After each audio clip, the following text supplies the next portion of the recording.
The story of Teri. On a bright Friday morning, Teacher Zarina and Teacher Abdul Hakim took the students of Mathayom Suksa 4 on a field trip to Koto Teri House in Raman District, Yala Province. Students, today we are going to learn about an ancient ritual called Teri. It is a healing ceremony that uses music, practiced by Malayu Muslims in the southern border provinces, Teacher Zarina said with a smile. When they arrived at the large house where the Tingiri ceremony was held, the students saw the shaman, or Tokmeno, preparing the musical instruments around him. The instruments included the sorabap, gending, double-headed drum, gong, suleng, flute, and brass kun. The sounds of the instruments were gently adjusted, ready for the ceremony. Teacher, this music sounds so beautiful, said Mohammed Ilyas softly. That's right, my child. These sounds are not only beautiful, but they also hold sacred power in the ritual. Teacher Abdul Hakim replied. Tokmeno began burning incense, filling the room with a fragrant aroma. The suna, flute, sound gradually rose, followed by the drums and sorabap. The ceremony started with the song Ra Amudo, followed by Sina and Nai Pran. All the students were silent, watching Tok Teri with closed eyes at the front. Suddenly, Tok Teri's body began to tremble, as if something had taken possession. That's it, children. It is believed that the spirit of Ra Amudo has now entered. Teacher Zarina explained softly. The gong and suling, flute, gradually softened, leaving only the slow, mesmerizing sound of the sorabap, capturing everyone's attention. After the ceremony, Tokmeno said that the patient felt better and was able to sit up. Everyone in the room smiled with relief. Teacher Abdul Hakim said, This Teri ceremony shows that music is not only for entertainment, but also heals both the mind and the body. Around the ceremony area, offerings were placed on trays: bananas, sugar cane, 3 colored sticky rice, and 3 candles.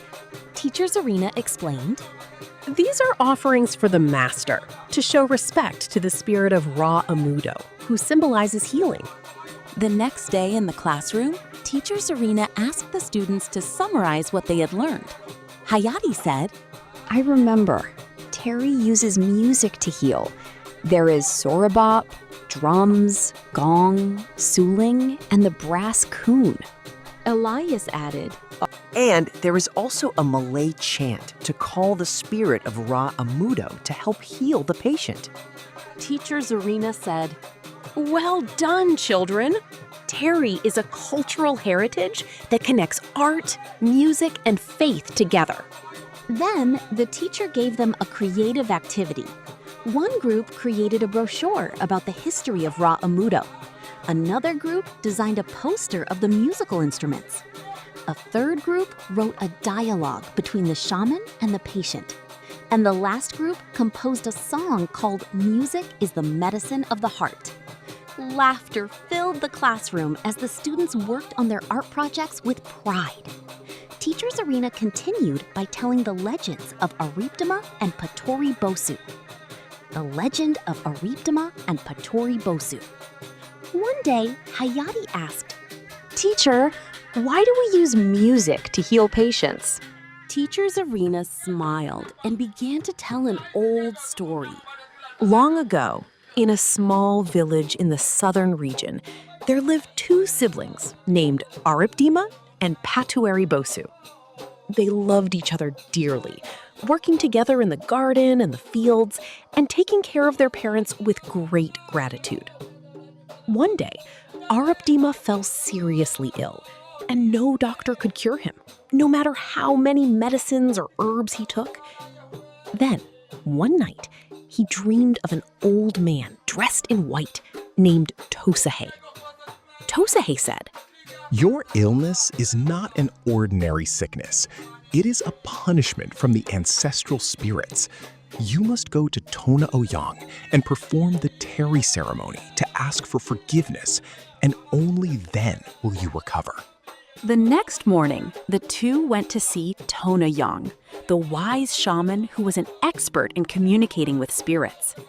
Tona Yang instructed them to prepare offerings for the spirits: 3 betel nuts, 3 betel leaves, 3 packets of chewing tobacco, and 12 baht as a monetary offering. He also called Tomino to assist in performing the ceremony.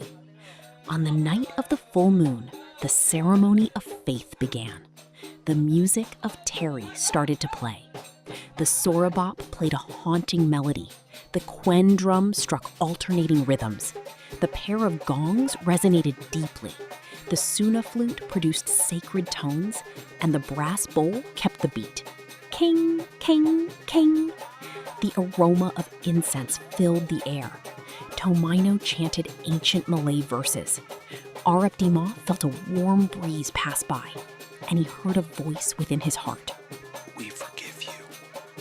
Keep this music and use it to heal others. Suddenly, Arapdima felt light and healthy, as if by a miracle. Patuari Bosu cried tears of joy. Attire and atmosphere. The participants wore traditional Malay clothing. Men wore long-sleeved shirts, black long pants, a sarong draped over the shoulder, and a dark-colored luapas headcloth. Women wore plain hijabs. Everyone stood quietly, showing respect for the music. After the ceremony, Arapdima recovered and helped Tuniyang perform the ritual for the villagers. He said to the younger ones, This music does not only heal the body, but it also heals our hearts. Tona Yang said, With a smile, he continued, art and faith will endure as long as the younger generation continues to learn and respect them. Teacher Zarina closed the book she was holding and said to the students, Do you see, children? Teri is a heritage of faith. It is the sound of life, hope, and forgiveness. The soft sound of the paisuna from the audio clip played by the teacher filled the classroom. The students closed their eyes, feeling their hearts beat in rhythm with the quene drum. Teri is not just the sound of a ritual, the teacher said. It is the sound of life, faith, and love that connects people together.